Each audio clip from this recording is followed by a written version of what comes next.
То още в Украйна се случват войните, уж.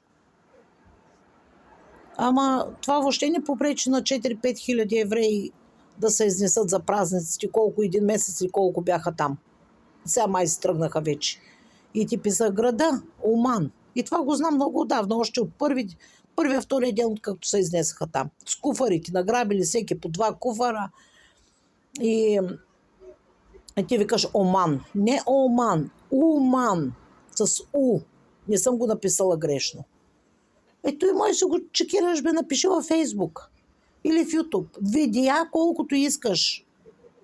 И въобще не са 50 човека, дед викаш, то там някакви 50 човека. Няма всички. Те зато и са отчешли, безнеят цели нощи по улиците. Викат, крякат.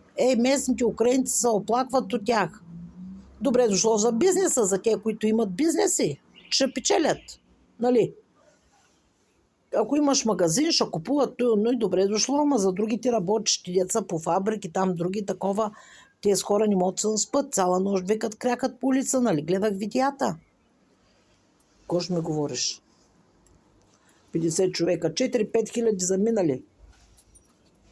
Къде е 50 човека? Погледни, отворим видеята и виж.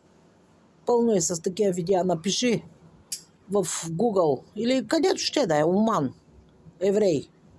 И ще видиш, те всяка година ходят. Това не е за първа година, аз съм ги виждала и миналата, и по-миналата година. Небесния Иерусалим. Точно заради това е тази война. Да, те го казват, Болочник го казва. Болочник, ще ти дам видеята, ама не ми казвай после. Ами не ти излизат видеята, не знам се какво, пък викаш дай ми видеята. Аз зато и се наложи да ги издърпам, да ги сваля и да ги кача при мене си. Ще ти ги дам, бе. Няма проблеми. Болочник го казва. Да, ще изчистят маса народ. Кой ще духне навънка по други държави, кой ще умре, защото бедните останаха в Украйна. Те деца с парите, богатащи, те дръпнаха наляво и надясно. В тия елени са украинци, дето им стана проя там. Тъй. И той го казва.